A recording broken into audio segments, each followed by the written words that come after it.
ఉన్నటువంటి గౌరవం, రంగా గారి మీద ఉన్నటువంటి అభిమానం, జక్కంపూడి మీద ఉన్నటువంటి ఆప్యాయత మన అందరిలో కనిపించింది. కాబట్టి ఈరోజు చాలామంది కళాన్ని నమ్ముకొని తారాస్థాయికి వెళ్తారు, కానీ కులాన్ని ఒక పోరాట యోధుడిగా నిలిపి ఆ కులం రిజర్వేషన్ కోసం తారాస్థాయికి వెళ్ళినటువంటి ఏకైక వ్యక్తి ఎవరంటే ఒక ముద్రగడ.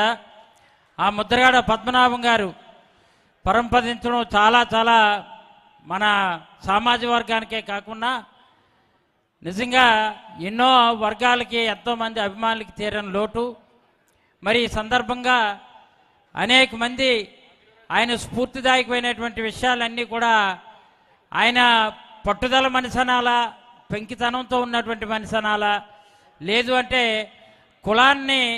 కుల రిజర్వేషన్ కోసం ప్రయత్నం చేస్తే ఇలాగా ఒక తారాస్థాయికి వెళ్ళినటువంటి వ్యక్తి మళ్ళీ అదే అస్త్రం ఆయనకి తిరిగి బ్రహ్మాస్త్రంగా తిరిగి మారి ఆయనకే ఒక రాజకీయ ఎదుగుదలకు కూడా వెనకబడకి కారణమైందని చెప్పాలా. చాలామంది చాలా రకాలుగా రాజకీయాల నుండి పెద్దవాళ్ళు అవుతారు తప్ప ఆయన ఒక రాజకీయ నాయకుడు కాదు, ఒక పోరాట యోధుడు, ఒక అద్భుతమైనటువంటి ఆయన ఒక నిర్ణయం తీసుకుంటే నిబద్ధతకి, నిజాయితీకి, నిస్వార్థానికి ప్రతీక ఎవరంటే ముద్రగడ అనేది ఈ సందర్భంగా తెలియజేస్తూ, ఆయన గురించి ఎన్నో విషయాలు ఎంతోమంది అన్ని రకాలుగా చెప్పాలి. కాబట్టి అది అందుకని తక్కువ సమయం ఇచ్చారు కాబట్టి జిఎస్ రావు గారికి, ముద్రగడ గారికి ఘనమైన నివాళులు కాపు కుటుంబ సభ్యులుగా అర్పిస్తూ నమస్కారం.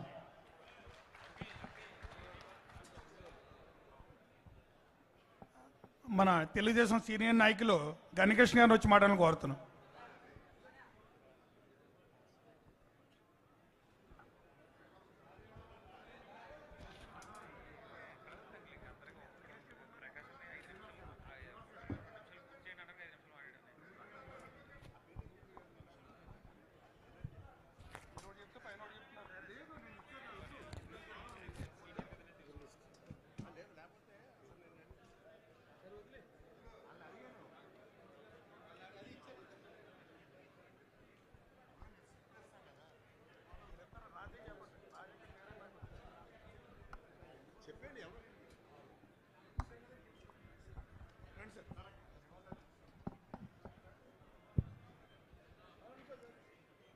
పెద్దలందరికీ నమస్కారం.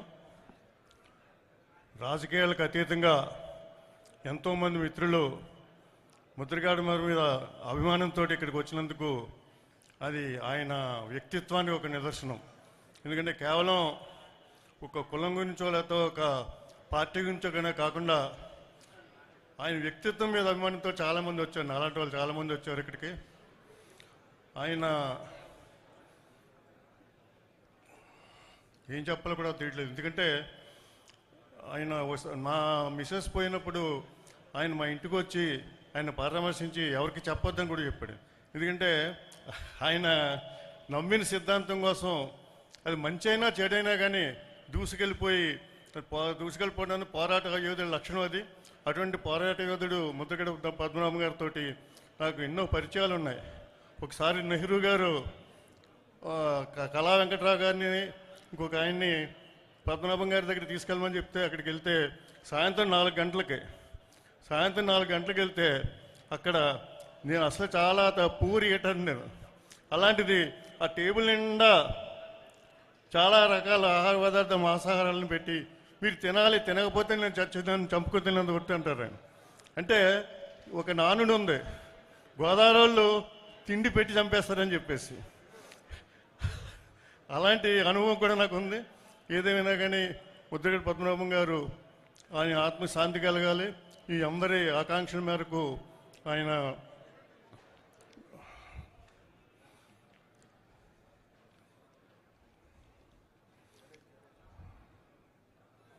నమస్కారం. మాజీ పార్లమెంట్ సభ్యులు ఉండవేలు అరుణ్ కుమార్ గారిని వచ్చి మాట్లాడాలని కోరుతున్నాం.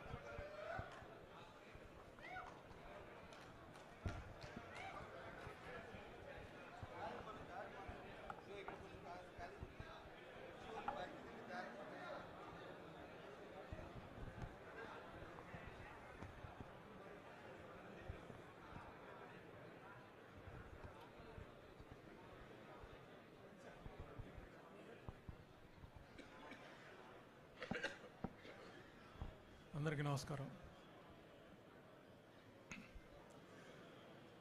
ముద్రగడ పద్మనాభం గారికి, జిఎస్ రావు గారికి ఉత్తమ గతులు సంప్రాప్తించాలని,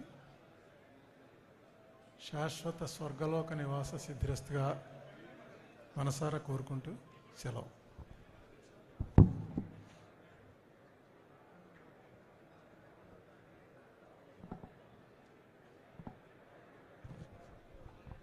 జక్కమూడి విజయలక్ష్మి గారిని వచ్చి మాట్లాడాలని కోరుతున్నాం.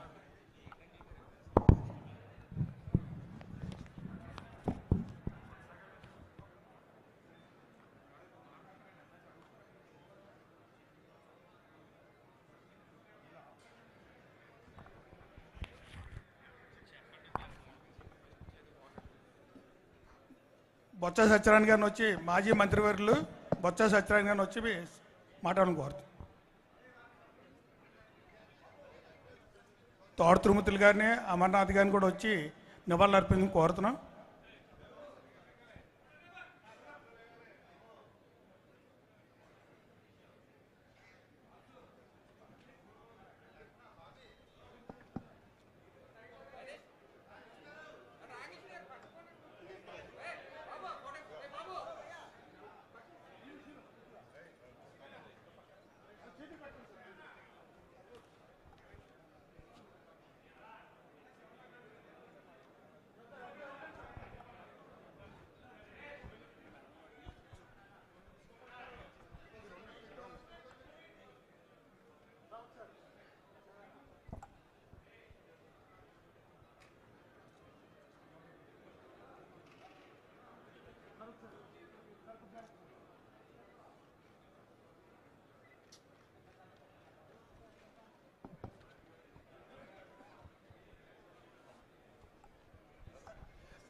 సభకు నమస్కారం.